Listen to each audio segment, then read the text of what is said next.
Hello, everyone. Thanks for joining us today. So, before we get started, please allow me to introduce our speakers today. So, Dr. Hu Yuanyan is an associate professor in the College of Foreign Study at Nanjing Agricultural University. She serves as a postdoctoral researcher in the history of science and technology and is also a member of the Agriculture Heritage Research Office at Nanjing Agricultural University. Her research interests including TESOL pedagogy, cooperative learning, and peer collaboration, blended teaching in EFL classroom, eco-linguistics, multimodal discourse analysis, and cultural heritage study. Please join me in welcoming Dr. Hu.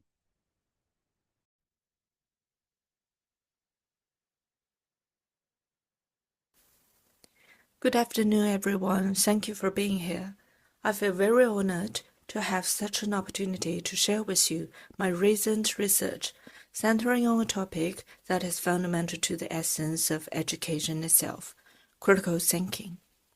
Today, I will share some of the findings on discrepancies between teachers' and students' perceptions of critical thinking development within the context of university language classrooms. I would like to start my presentation with a quotation from the Doctrines of the Mind in the Books of Rights, one of the classical books of Confucianism.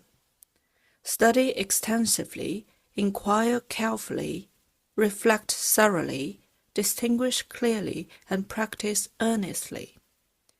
What is this quotation trying to convey? It is actually stating a certain process, an ideal goal, a strict requirements from teacher to students about learning, thinking, acting in life. The ways we learn, question, reflect, and make decisions all come down to using critical thinking. Critical thinking is a multifaceted concept that has been defined in various ways by multiple scholars and organizations. I will talk about the definitions and structures later in detail. And fundamentally, critical thinking here is not just a single skill. It is complex and multidimensional, could possibly have more than one meanings in different concepts. In the concept of higher education, the UNESCO's definition may be of value. UNESCO defined critical thinking as the ability to question norms, reflect on values, and engage in sustainable discourse. In the era of information explosion, learning has gradually shifted from rote memorization to exploring, questioning, and reconstructing assumptions. Higher education should therefore shift its focus from mere transmission and evaluation of knowledge to cultivating critical thinking skills. This comprehensive, transferable, and systematic capability provides lifelong benefits to students. Many advocate that critical thinking should be incorporated as a core objective and pedagogical focus of higher education, therefore constituting an essential element of its curriculum. Evidence has demonstrated that critical thinking contributes both to the acquisition of language skills and to the improvement of overall language proficiency. Scholars propose that language classrooms should serve as the primary setting for cultivating critical thinking skills. However, in language classrooms, there is a prevalent absence of critical thinking awareness among teachers who typically lead instruction and students who are the primary subject of learning, and this phenomenon arises from various factors such as educational background, cultural influences, and deficiencies in training mechanisms. Critical thinking is multidimensional, and the way it is understood by educators and learners alike profoundly shape how it is cultivated in classrooms. Due to the time limit, I will quickly review the previous research by highlighting the most related and key studies only. In the educational background, perceptions of critical thinking vary significantly between teacher and students, as these perceptions has been extensively investigated over the past decades. Focus of the previous research mainly explored teachers' critical thinking cognitions and their perceptions of fostering students' skills, and emphasized challenges, needs, and the current state of critical thinking instruction. Existing research on critical thinking awareness has primarily focused on teachers exploring their beliefs and perceptions, while to a certain extent neglecting students who are the primary participants in the classroom activities. Analyzing teachers' and students' beliefs, as well as understanding the discrepancies between them, carries significant research value. Despite the significance, there are still notable gaps in the current research. Specifically, there has been insufficient attention to discrepancies between teachers' and students' perceptions of CT development, limited evidence on gaps between teachers and students' CT wellness, especially in Chinese higher education context, and also few comparative studies in Chinese and British university context. Based on this, my research aimed to address questions that previous studies have not discovered, though my work is still an imperfect draft in progress. The purpose of the study is to compare teachers' and students' perceptions of the definition, practices, and assessment of CT development in language classrooms using a mixed method approach in the context of Chinese university. I would like to briefly introduce the theoretical framework here. In the academic community, there are several influential models that attempts to define what critical thinking is and how it functions. Each widely recognized model brings a unique perspective, emphasizing different dimensions of critical thinking. And my focus was solely on the framework underlining my study, the hierarchical model. This is a model proposed by Professor Wenqiu Fang. This is a figure in her research article, and this is the translation version done by me. The hierarchical model proposed by Professor Wenqiu Fang conceptualized critical thinking as compromising two dimensions. The first dimension is meta-critical thinking ability, which refers to self-regulation, including the planning, addressing, monitoring, addressing, and evaluating the whole process of critical thinking. And the second dimension here is critical thinking ability, including three types of cognitive skills: analyzing, reasoning, and evaluating; 5 intellectual standards: definiteness, relevance, logic, profundity, and flexibility; and 5 affective traits, including curiosity, open-mindedness, confidence, integrity, and perseverance. This framework, recognized for its comprehensiveness and conciseness, and highlights the importance of self-initiatives in developing critical thinking skills, and also very notable within the Chinese higher education context, especially in foreign language studies. Given its comprehensiveness, structured descriptions, and systematic articulation operability, I took this hierarchical model as a theoretical framework for my study. This is my methodology. I conducted a mixed method approach to address the following research question. First one is a perception comparison. I'm trying to explore the discrepancies and congruence between teachers and the students' views on critical thinking definitions, practice, and assessment. And secondly, to investigate how these perceptions correlate with the actual teaching and learning activities in language classroom. And in the future, I will do a cross-cultural comparison, try to compare the perceptions of Chinese university teachers and the British university teachers. And a total of 118 participants were selected from a double first-class university in Eastern China, including 99 students and 19 teachers. And the qualitative study, this is the qualitative study, primarily a qualitative study, was conducted in full compliance with the ethical consideration.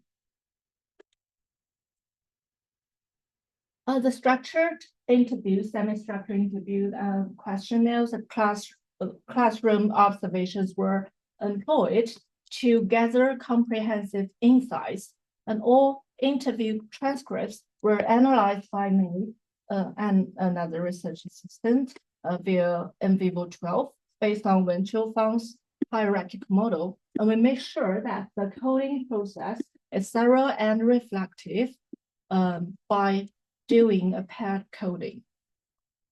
And the first phase is the research utilized a structured interview containing 10 close-ended and 10 open-ended questions to gain preliminary insights into perceptions of both the teachers and the students towards the CT, critical thinking awareness, and the integration of critical thinking in the language classroom. And I would we do a qualitative analysis basically on the open-ended questions in the semi-structured interview. And in the second phase, the study conducted the classroom observations for the critical reading and writing course offered to the first year of non-English majors at the Focal University. And the questionnaires were distributed to the course teachers and 40 students who participated in the class. And the collected data, including the questionnaires, the feedback from both online, offline activities, and the classroom observations, were used to triangulate the key findings from the structured interview conducted in the first phase.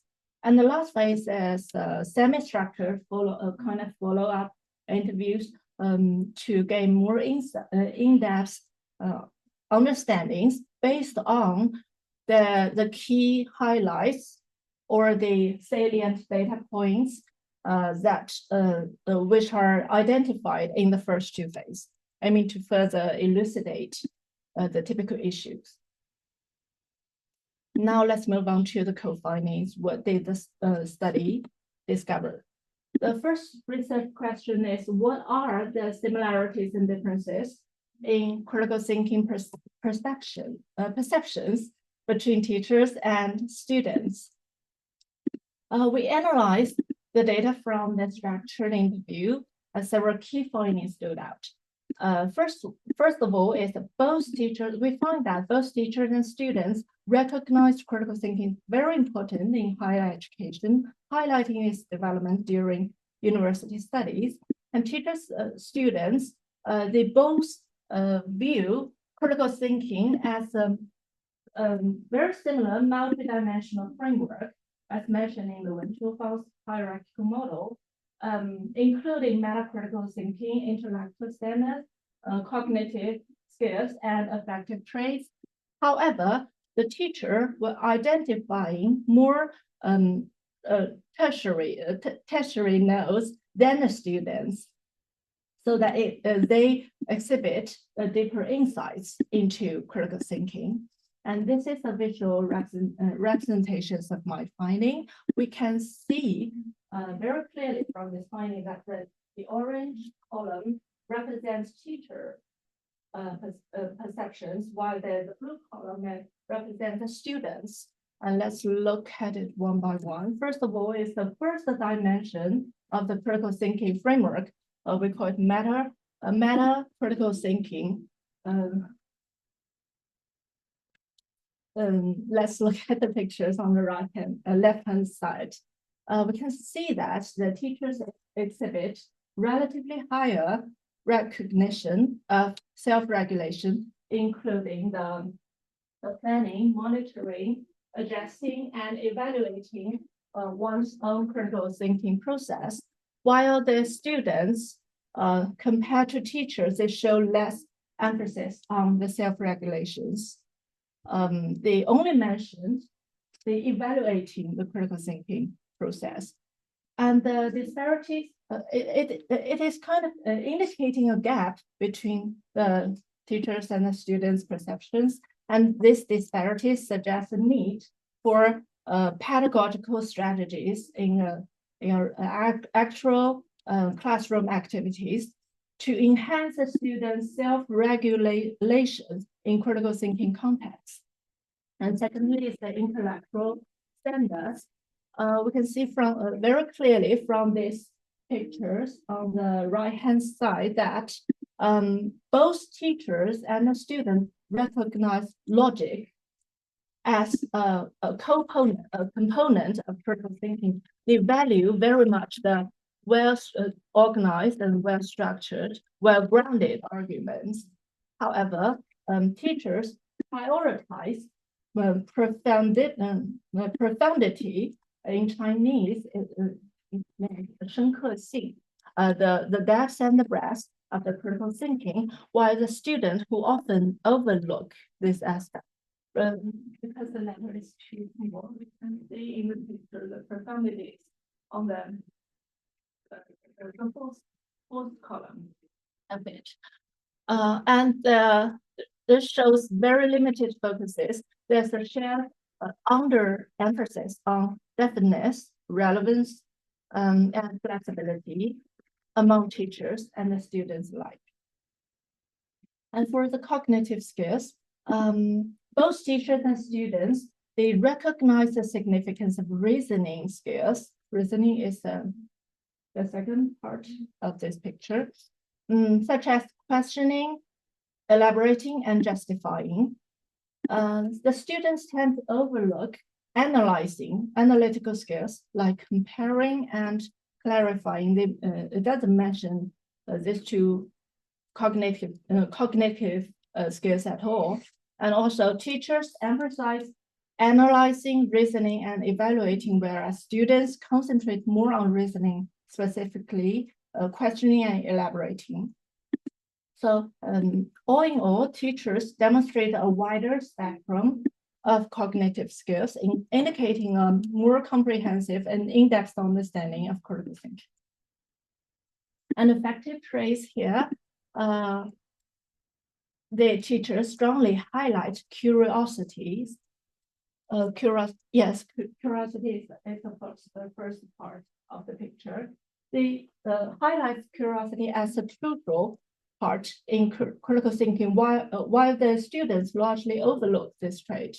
Also, for the courage to challenge authorities, as high as 89.5% of teachers, which is only 14.1% of students acknowledging this significance. And also both parties underemphasize the traits related to integrity and perseverance, indicating a gap between the comprehensive understanding, which is taken from the framework of critical thinking, to their actual perceptions of teachers and students. And it is interesting to notice that over half of the students and almost half of the teachers view creativity as integral to critical thinking. However, in Wann's hierarchical models, creativity is not mentioned in that framework. It's not included in that framework. So it could suggest a broadened understanding beyond the traditional dimensions or those dimensions mentioned in the framework. and also highlighting its importance in problem solving and innovation. It means creativity's importance. And to sum up, both parties shared a multi-layered understanding encompassing these two dimensions in the framework. Also, the teachers exhibit a more comprehensive and in-depth understanding of critical thinking compared to the students. And both parties have their distinct focuses, as I mentioned, elaborated just now, and they have shared and unique values. Both parties agreed on the importance of logic and reasonings, yet diverge significantly in recognizing critical thinking, creativity, and effective traits like curiosity and courage. And for the second question, how do different perspectives of critical thinking development impact actual critical thinking instructions and practices in language classrooms? Here is another figure. As I mentioned, in the second phase of the study, I took critical reading and writing course as for the research subject of the classroom observation, and these are the. I'm still working on the second phase. So it's not quite perfect and complete. This is a figure that containing 34 types of critical thinking integrated activities in the critical reading and writing course. The 42 participants in the second phase were required to evaluate all these activities according to the contributions of the development of critical thinking using a 5-point Likert scale. And it is found that teachers and students, they have a kind of a shared understandings towards what type of the activities best support the critical thinking development. And also the students, they tend to favor more to those activities like grammar, explanations, speech, reading, role playing, because the possible reason could be they see a direct connection between improving language proficiencies or language mastery and enhancing critical thinking. And teachers, on the other hand, they rated activities such as a group discussion, providing feedbacks or searching for curriculum materials higher than the students because they emphasize the importance of analyzing, reasoning, and evaluating more than the students in their perceptions towards critical thinking. And findings reveals that teachers' rating show higher consistencies with their critical thinking perceptions, while the students' consistency is relatively low. Also, their study identifies certain challenges in the critical thinking activities in language classroom, including lack of the proactive engagement, shallow exploration, cultural influences. And the possible reasons could be, first of all, is the cultural influence. Because we are in the Chinese university, we are influenced by the East Asian Confucian culture. So the students in our classroom, they tend to hesitant to question or to challenge the authorities or given feedback very in a direct way. Also, it's the possible reason could be the training models, how we integrate the critical thinking in our language classroom, or how the activities are designed, and also the cognitive disparities. Just now we talked about a lot of disparities between the perceptions of teachers and the students. Teachers may focus on one thing and the students may put emphasis on the other. So it could be a problem. And the last part is the role perceptions. students, especially in Chinese universities, they place a lot of emphasis on the exam-related preparations or activities over critical thinking, while the teachers will aim for the critical thinking integration, reflecting a different instructional priorities. And to this is a summary part. Different perceptions between teachers and students affect the alignment of instructional methods, student engagement, and assessment practices, and influence how successfully critical thinking is integrated into the language classroom. And this is a very brief conclusion. The study shows that the divergent perceptions between teachers and students on critical thinking highlight the need for aligned understanding, and also tailored approaches must address these discrepancies to foster critical thinking effectively, critical thinking integration effectively in language classroom. And these are the pedagogical implications, including align the instructional strategies, enhance the awareness of critical thinking, trying to bridge the perception gaps, and promote active engagement in the classroom activities. This is a future study. That is all of my presentation, and I would really like to hear the suggestions and your feedbacks. It will make my research better and help to reach our discussion. Thank you.